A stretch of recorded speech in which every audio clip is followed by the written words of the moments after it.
Good morning, everyone. So happy to see you and have you with us. We're going to give a few seconds here to let more people come in from the weight room. So welcome, and we will get started here momentarily.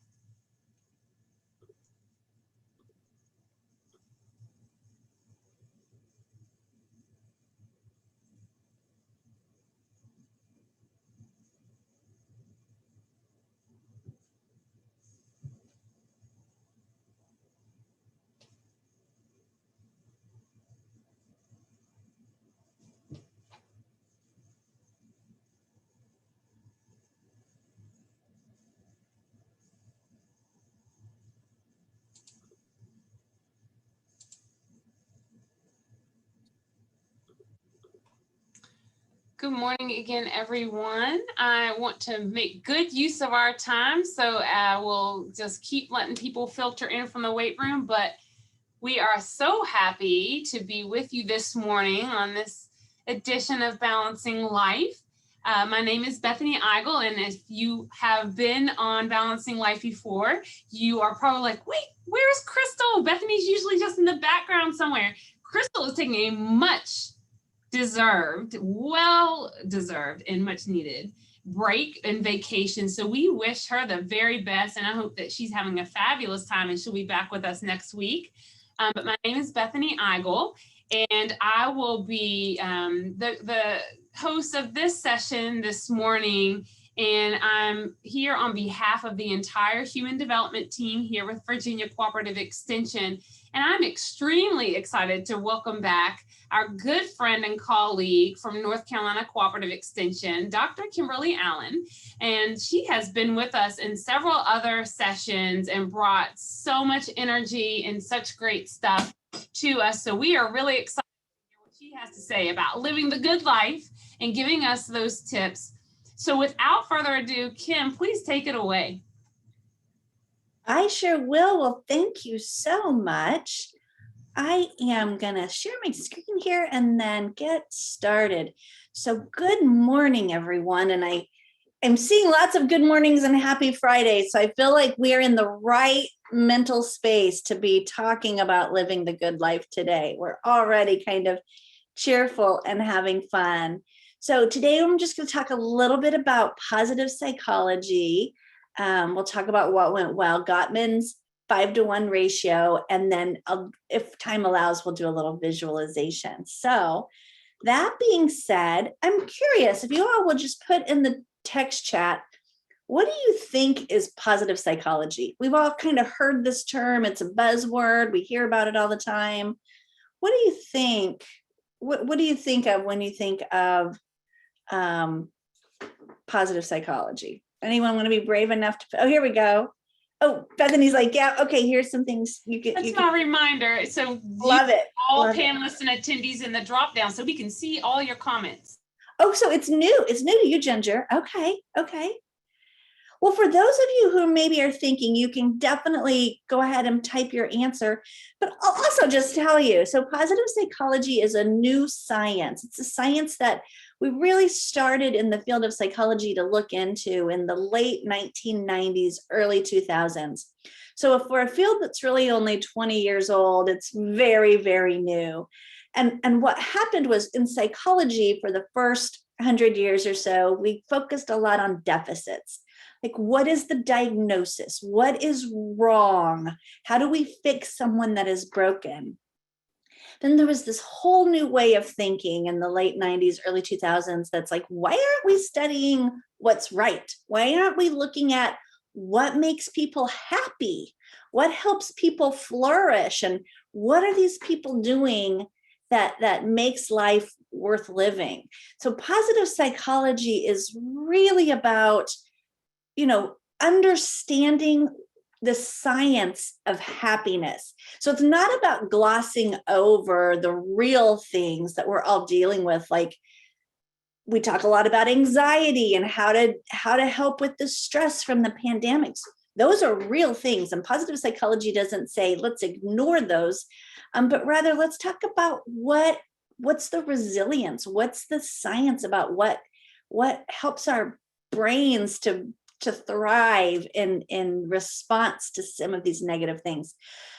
So here's an example. Here, www, not World Wide Web, but what went well.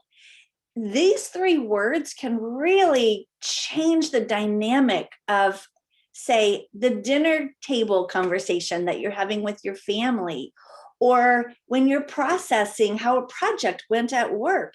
These three words, what went well, have actually been scientifically looked at. And we know that if you ask what went well and talk about what went well, different parts of our brains light up, and we're making connections that really kind of generate some of the positive hormones. Like we talk about anxiety, really, you're releasing more negative hormones when you're feeling stressed or you're feeling anxious. But when you're feeling happy, your body releases some of those endorphins and some of those happy hormones. So what went well? Let me ask you guys, what went well this week? What went well? I know it's so easy to focus on what didn't go well. It's sort of a retraining of our brain to think about what went well. Anybody want to share something that went well this week? Because as you're thinking about what went well, those parts of your brains that are releasing the positive hormones are lightening up and starting to release. Oh, wife's surgery went well. So surgery, a very stressful situation. A lot of anxiety can be around there, but it went well. So Herman, you're taking that and you're reclaiming it in a way that's a positive approach. Great. Speaking positive all day, woke up every morning and the week went fast. I feel like a super mom and worker this week. I got lots of boxes. I got lots of things done, boxes checked. It's hard work, but you did it. Great. And how do you feel when you start thinking about what went well? Our colleagues and our children and our neighbors, like our friends, if we can start moving our conversations into what went well, that's a practice of positive psychology. Let's try it another way. You don't have to write anything here, but I just want you to think about, like, if we think back to our best educator, this could be formal education like school, or it could just be like a community educator or a parent, which are my favorite educators. So go parents who are educators. Think about the worst one you ever had. I know, I'm just taking away all those positive hormones. So think about the best one you ever had, and then think about the worst one you ever had. So when you move from that best person to that not so great person, and you think about the why, if you kind of describe the negative person and compare that with the positive one, more often than not, the good ones used positivity. The not so good ones projected more negativity. Now, again, in life, there's going to be negative situations. We're not Pollyanna. We can't always ignore the bad and only focus on the good. But what science shows us is that we give more positives than negatives, then we end up having much higher quality relationships with other people. Okay, there's actually more science to this. It's the magic ratio. Have any of you heard of the magic 5-to-1 ratio? Do you guys know what this is about? 5-to-1, the magic ratio. Well, what this is about is some researchers up in Seattle, the Gottmans, they have a whole institute, and they started looking at parent-child interactions, but have done most of their science around couples, like married couples or committed couples in a romantic relationship. And they just watched them in the most mundane. They have what they call the love lab. And in that lab, they just watch ordinary couples for 48 hours. Kind of seems weird. Like you're like in a classroom and you know people are watching you and you're just living life, reading the newspaper, watching TV, having meals. But that's what they do. And they've watched thousands and thousands and thousands of couples. And what they have found is that couples who have a ratio of 5 positive interactions to every 1 negative interaction do well. They are very likely to be happy with each other. Their conflict levels are lower. In general, their happiness levels are higher. Couples who have even more, like couples who have a ratio closer to 20 positives to 1 negative, are called the masters. So the more positivity, the more mastery you have in your relationship. Couples that don't have more positives than negatives, those are called the disasters. What does that even look like? What are we talking about when we're looking at 5 to 1? Well, what we know is that it's that those dull moments in life when you're just having mundane, but you're having positive interactions, so that when there is conflict, you continue those positive interactions. So when you're arguing, you're not sort of using things like contempt and sort of putting the other person down. You still see your partner as a partner, and you can disagree about the topic, but not disagree about who you are as a person. They also saw that humor and positive affect, just positive feelings, the what went well, the focusing on the positives, was a prominent characteristic of couples who've been married many, many, many, many years. So I guess what they say, laughter is the best medicine there. So I'm going to let this video tell you a little more in depth about that 5 to 1 ratio and happy relationships. So I'm going to push play and let you all listen to this. Ever wonder why some couples make it and others don't? Scientist Dr. John Gottman did. He spent 40 years studying thousands of couples to find out exactly what separates the relationship masters from the relationship disasters. Shakespeare compared love to a rose. Gottman uses a different metaphor, an emotional bank account. You know how a regular bank account works, so what's an emotional bank account? It represents the positive and negative balance in your relationship. The best couples maintain a high balance. Couples that break up are often in the red. You make deposits through positive interactions, and you withdraw through negative ones. What does a deposit look like?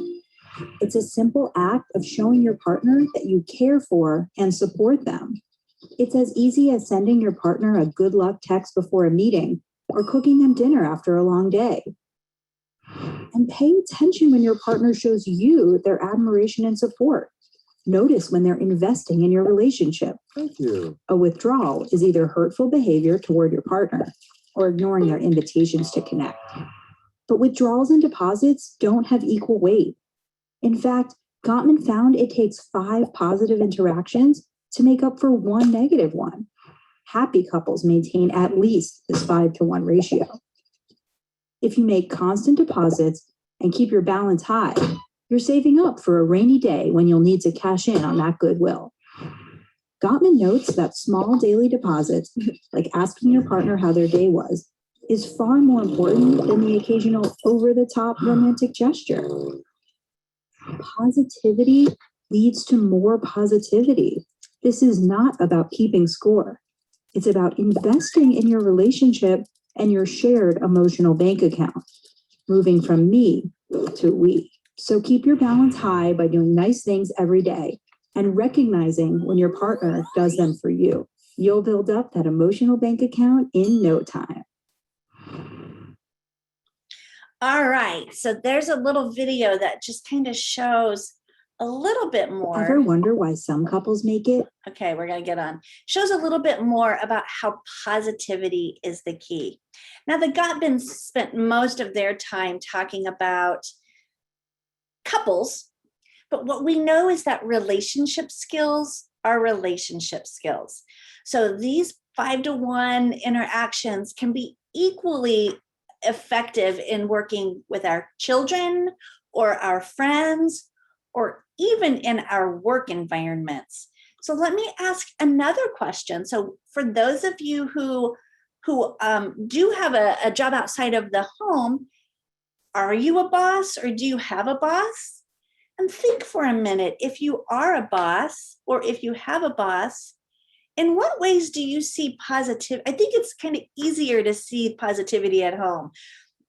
But what about at work? How do we use our positivity, or how do our bosses use positivity in a way that helps us?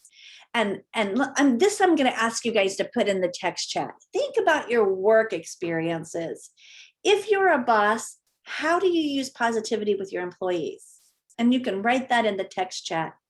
If you have a boss, you can also answer it. In what ways does your boss use positivity? Let me just wait for a second and see if there's any answers to this.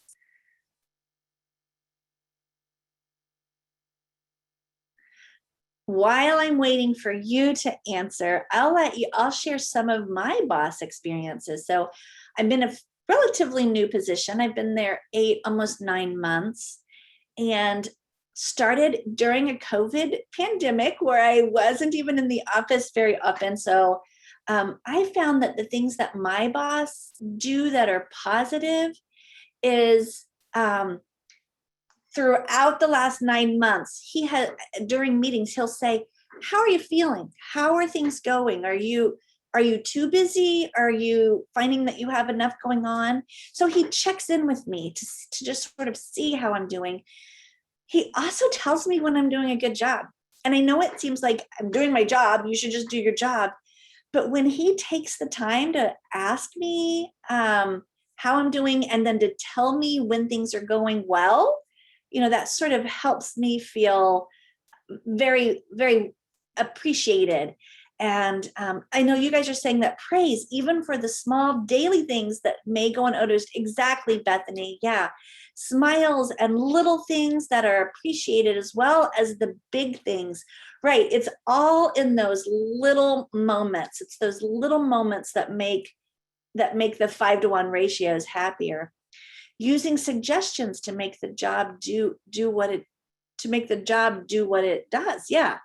Listening and asking questions to feel out how they are, and try to remove roadblocks for them and praise them.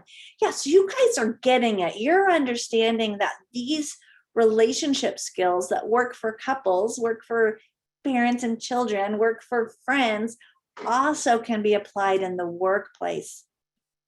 And really, the research shows that the number one reason that people will leave a job is because of a bad supervisor.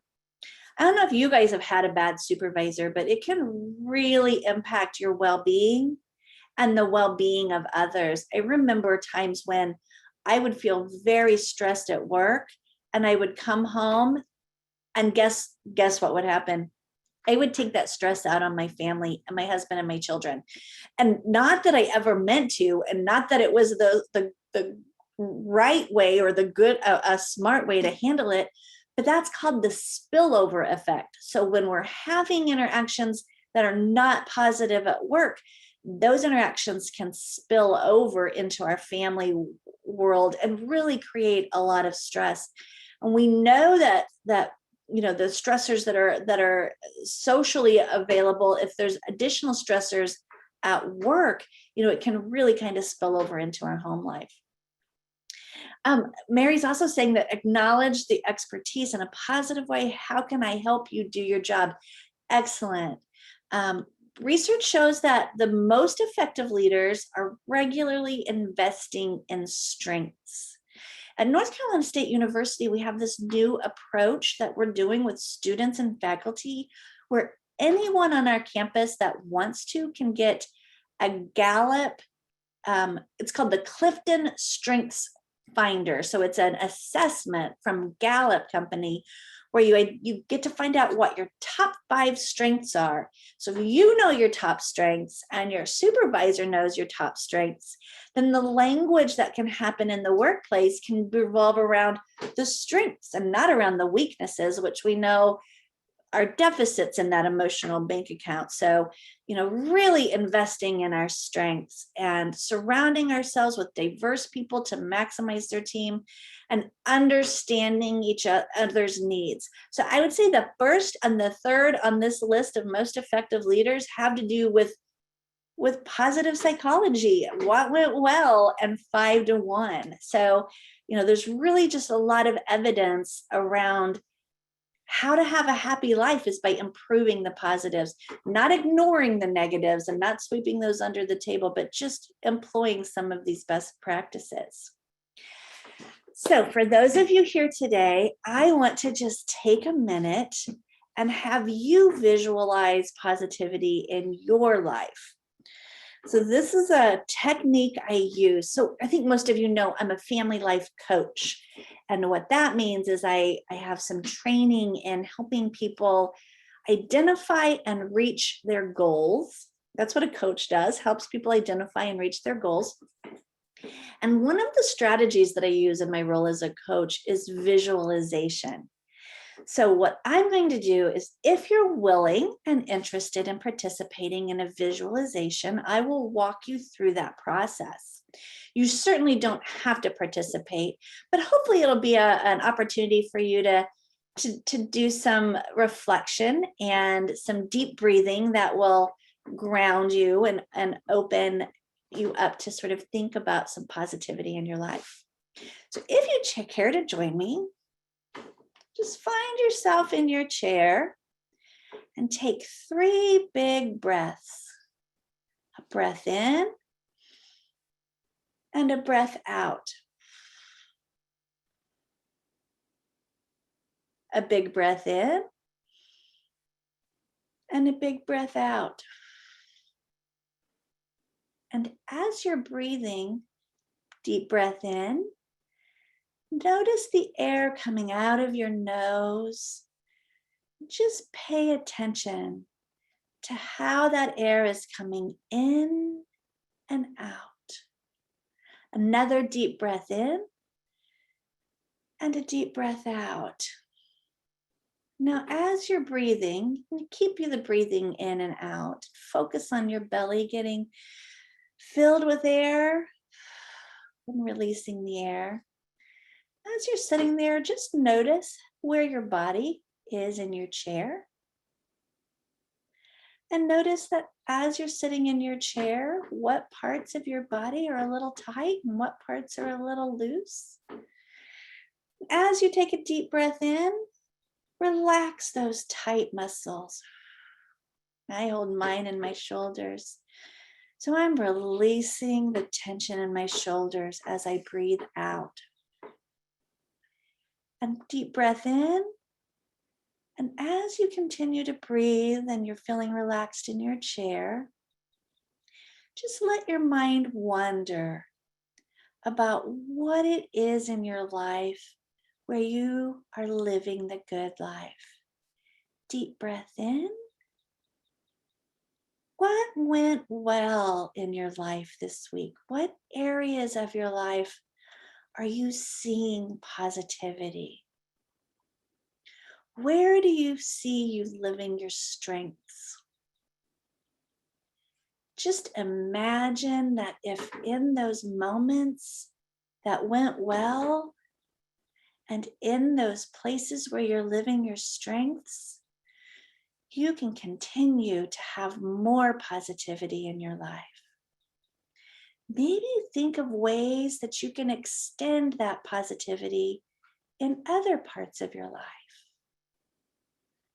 Imagine who is the person that might benefit from more positive interactions with you. And as you're imagining who that person is, think about ways you might increase your positive interactions. How would you increase those interactions with that person? Think concretely of 1 or 2 things that you can do this week to improve those interactions.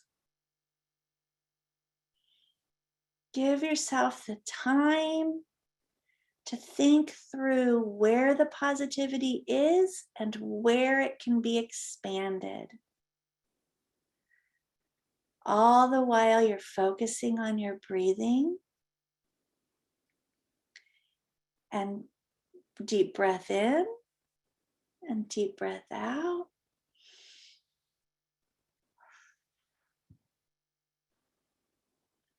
And I'm going to ask you to start bringing your mind back to this session, back to where we are on our computers or our phones at 10:25 on a Friday morning.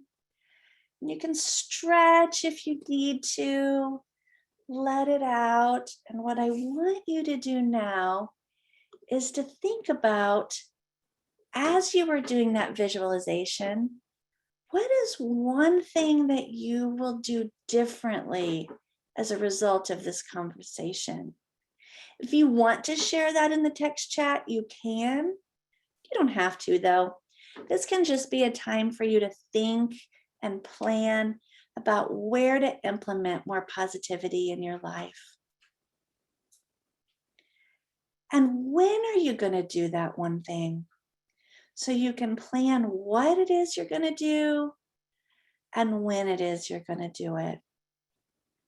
And while you're writing that down or finalizing your ideas, I just also want to let you know that a component of positive psychology and just a component of health and well-being now has to do with deep breathing and mindfulness. I'm sure we have all heard of mindfulness and deep breathing, but if ever life is feeling like you're not, that spillover from stress is coming into your life, just remember some deep breaths where you're focusing on the breath coming in, the breath coming out. You're focusing on where your body is constricted and loose, and you're focusing on the air in your tummy. Those are grounding techniques. I talked about how when we're happy, we release positive, very positive hormones. Deep breaths release the calming hormones.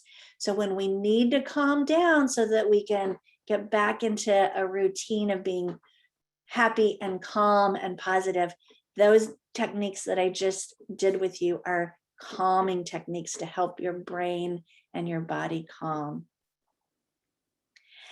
All right, guys, that's the program I have for today. But now we only have just a couple of minutes, but I'd be happy to open up the text chat for any questions you may have, or for any ideas you may have on how you might move into living the good life. I know many of us already are. I'm so grateful that I am. But for those of you who have questions, I'd be happy to take them. And I will turn it back over to you, Bethany, if Kim, no thank questions come in. you so much. Yeah, a lot of good comments though, and you were really sparking some good conversations in the chat. So thank you for all of that. And I'll just say that 5-to-1 thing is really not something I'd ever heard of before. So when you said magic number, I was like, what is that? And that's really gonna stick with me, and thinking about if I do have that negative interaction, okay, you better be working to build that bank account back up. Yeah. And it's not that you can't get back there, right? So that's a positive all exactly. Is listen, one negative interaction doesn't erode that relationship completely. You acknowledge it, you do better, and you move on. And so that is very, very, that's a good positive reinforcement. There's actually science that shows how we recover from negative interactions is almost equally important to the number of positive interactions. So if you can recover with apologies, if you are like me and you lose your temper, but I'm sorry I lost my temper, that like fills up the emotional bank account almost as quickly as positive. So we absolutely can recover, and how we recover is really or that we can recover is really reduces the guilt for sure. Absolutely. And I like what Megan says, 5-to-1 is like hope for any relationship. Yes, that there's nothing, especially with family and friends, gosh, you can say a lot of things that cross the line, but they love you, and in love they can forgive. And on the opposite end of that, how we handle a negative interaction, being the recipient of a negative reaction, is something that we talk about a lot on Balancing Life, that resilience to overcome, to move forward, to process that and acknowledge it, but then to move forward. And we've done a lot of work in this space about, handling those ups and downs of life. So this is just another tool to put in that toolbox. One more tool.